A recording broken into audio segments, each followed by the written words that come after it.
If you're looking for the future at the bottom of that cup, Monica, I can tell you right now it's bright and happy. I know that. You look pensive. Are you all right? Sure, I'm fine. What are you thinking about? Oh, that shouldn't be too hard to guess. I was thinking about Laura and Scotty's wedding night. Actually, it's still their wedding late afternoon in California, right? That's right. So, what did your father have to say when you called him? He said he's following Rick's orders to the letter. At least with Tracy being out of the way for a while. He won't have all that pressure that she normally puts on him. Mercifully. I hope you're going to tell Tracy that you know she's responsible for the Krikorian thing getting back to Larry Forsythe via Grace Dobson. Alan, she just can't get away with something like that. If she does, it just encourages her to try some more. I have full intentions of letting her know, Monica. Problem is with Tracy, once she gets a vendetta going, she doesn't know where to stop. It's only because of Rick's closeness to you that she's going out of her way to harm him, believe me. The thought of someone like Tracy trying to harm Rick's reputation when he is so dedicated just makes my blood boil. If she had any idea of the inner workings of this hospital, she would know that what happened that night wasn't without precedent. Don't get yourself so worked up over it. Well, I'm sorry. I just can't help it. Look, Monica, you've got to admit that it is a little bit unusual for a surgeon to do what he did in the course of that operation. Even though he was under a great deal of pressure, and even though I'm the first one to admit that I was responsible for a great deal of that pressure. All right. But all that is past. True. Except, you know, I've wondered. What? You said that Rick told you at that particular time what was responsible for that deep depression. Well, I didn't press you for any particulars then, so I was wondering if you'd like to share that with me now, because I certainly would like to know. I'm sorry, Alan, I can't. It's just that Rick told me out of desperation because he had to have someone to talk to at the time.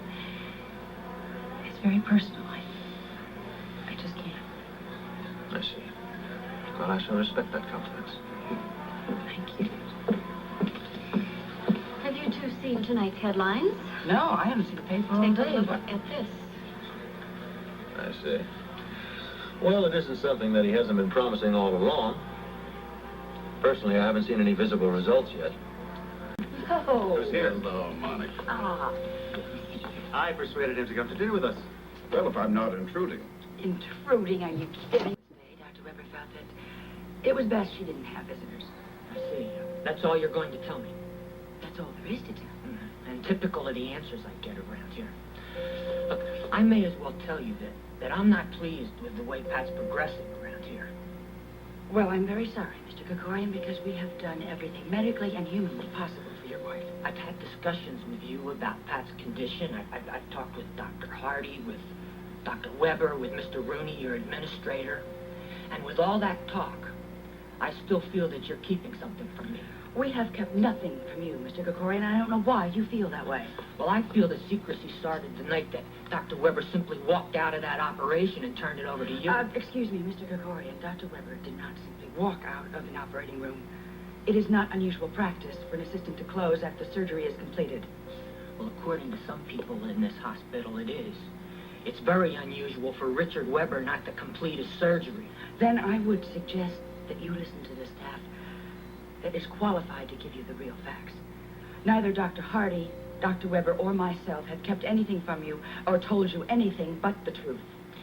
Monica, wait till you're by the elevator, all right? Yes, of course. I'm sorry to keep you, but I have one more question. Yes? If Dr. Weber performed the surgery and you assisted, how come neither one of you was with my wife in recovery that night? Or even in the hospital where you could be reached in case Your wife was in excellent hands with Dr. Cunningham. Look, I wasn't questioning Dr. Cunningham's qualifications. I'm just saying that I know for a fact that Dr. Richard Weber never leaves the hospital until he's checked to make sure that his patient's out of danger. Look, Mr. Krikorian, since you can't see your wife tonight, why don't you go home and get some rest? So when you do see your wife tomorrow, you won't be quite as exhausted and on edge as you are now. All right.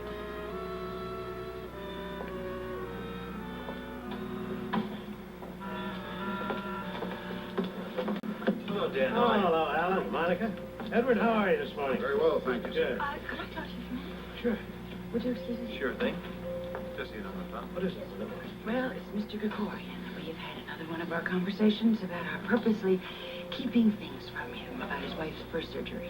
Oh, I wish he'd get off that subject. Well, Dan, he might if the staff would stop feeding him doubts about how unusual it was for me to close after the surgery. More of that, too, huh? Oh, from what he says, he's hearing it all over the hospital. I don't know what we can do about that till they get bored talking about it. You can't administrate human nature, Monica. Well, it is just ridiculous, Dan. I know. But from the viewpoint of the staff, it was, in fact, an unusual act for Rick. But it in no way harmed the patient. No, of course not. Oh, Larry Forsythe called again. He wants all the particulars of that surgery. That was all Tracy's doing. Tracy, are you sure? Oh, yes, absolutely. She called a friend of hers in New York and made sure she told Larry Forsythe the whole story. I'll have to have a talk with her when she gets back next week. But, Dan, that harm has already been done.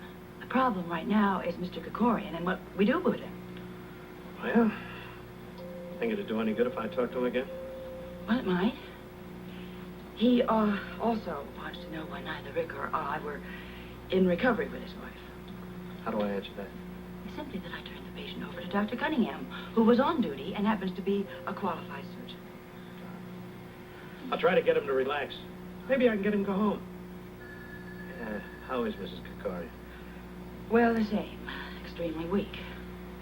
Well, I'm sure that both you and Rick will be relieved when she finally gets out of IC and is out of danger. You have no idea how relief will be. Well, I'll go talk to her husband now. Thank you. Good night, Monica. Good night, Dan. You all right? Yeah. All right, Jesse. Hope to see you. Bye-bye. Good night. Come.